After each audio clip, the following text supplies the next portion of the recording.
सुप्रभात बच्चों, कैसे हो आप सभी। आशा करती हूँ आप सभी अच्छे होंगे।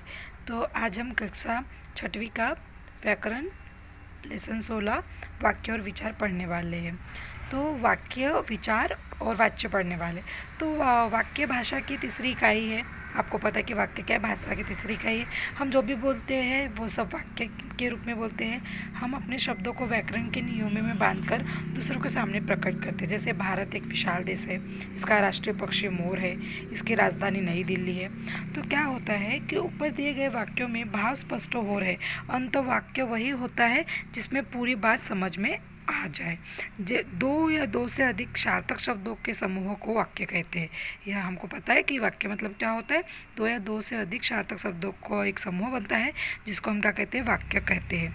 वाक्य के अंग क्या है, उसके उद्देश्य मतलब कर्ता और दूसरा है विधेय। दो अंग होते हैं।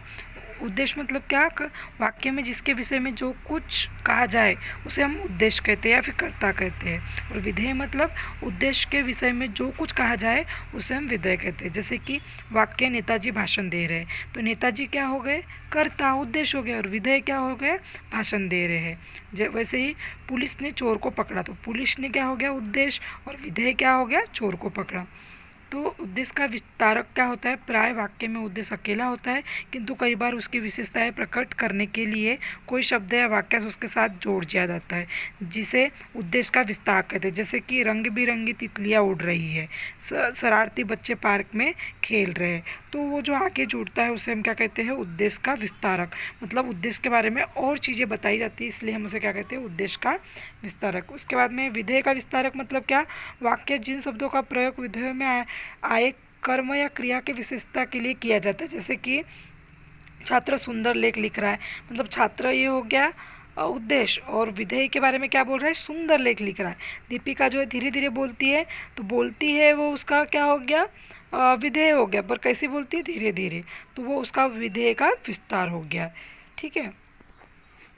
अभी वाक्य के कितने भेद होते हैं, वाक्य के पूरे दो भेद होते हैं, अर्थ के आधार पर और रचना के आधार पर। इस प्रकार भेद होते हैं। तो अर्थ के आधार पर देखिए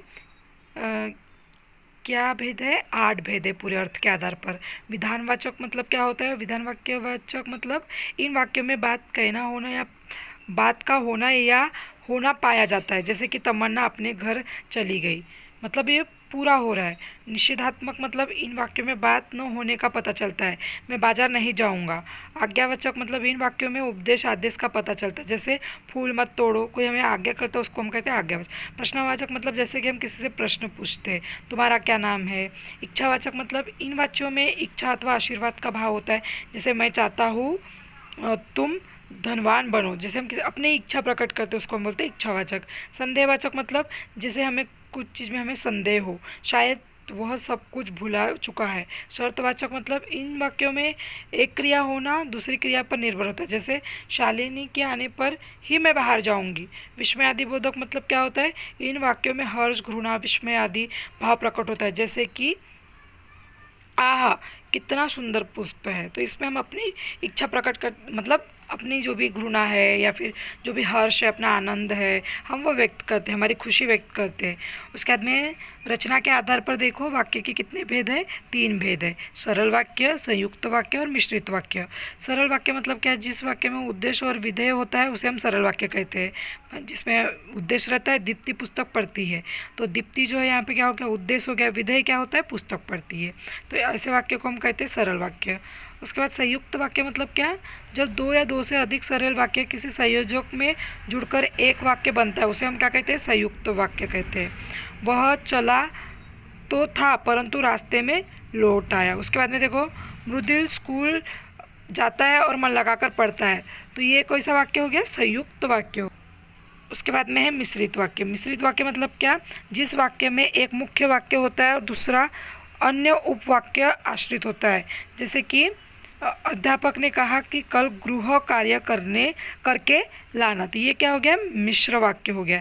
जैसे कि हो सकता है कि हम ताजमहल देखने जाएं, तो ये कैसा वाक्य है, मिश्रित वाक्य है। उसके बाद में यहाँ पे आपको अभ्यास दिया हुआ है जो मैं आपको PDF के द्वारा भेजूंगी, जो आपको आपकी कॉपी में राइट करना है। ओके। उसके बाद में देखो ये आपके लेसन 17 है जिसका नाम है वाच्य। वाच्य क्या होता है, जैसे कि निम्नलिखित को ध्यानपूर्वक समझिए। बढ़ई मेज बना रहा है, शोभित से पढ़ा नहीं जाता। हलवाई द्वारा मिठाई बनाई जाती है। ऊपर दिए गए वाक्य में बना रहा है, पढ़ा नहीं जाता, बनाई जाती है। ये क्रिया क्रमश कर्ता, बढ़ई, भाव, पड़ाव, कर्म, मिठाई के अनुरूप प्रयुक्त होती है। क्रियाओं के भिन्न भिन्न रूपों का ही विधान वाच्य है। तो वाच्य मतलब क्या होता है, क्रिया का वह रूप जिसमें यह ज्ञात हो कि वाक्य में कर्ता प्रधान है या कर्म या अथवा भाव, उसे हम क्या कहते हैं, वाच्य कहलाते हैं। वाच्य के भेद कितने होते हैं, 3।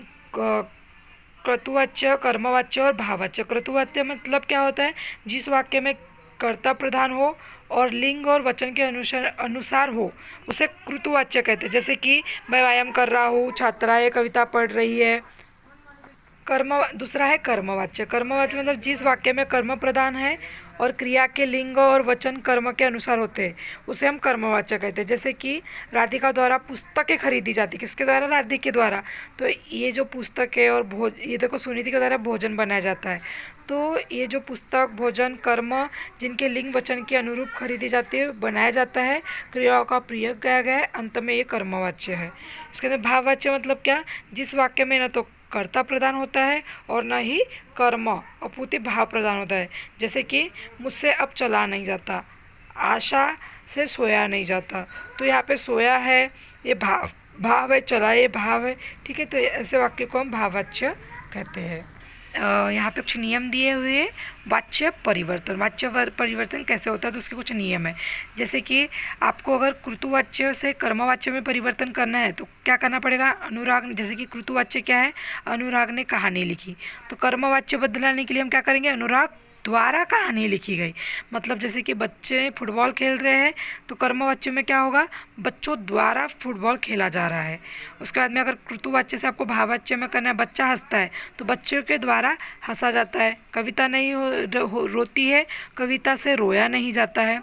तो इस प्रकार उसके बाद में कर्मवाच्य और भाववाच्य को क्रतुवाच्य में परिवर्तन करना है तो यहाँ पे दिया गया है।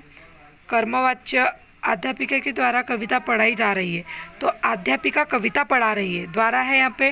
कर्मवाच्य उसको क्रतुवाच्य में करना है तो द्वारा हटा दिया जाता है। तो इस प्रकार यहाँ पे कुछ नियम है जो आपको पढ़ना है। तो ये जो अभ्यास है उसके बाद जो आपको मैं PDF द्वारा आपको भेजूँगी, ठीक है।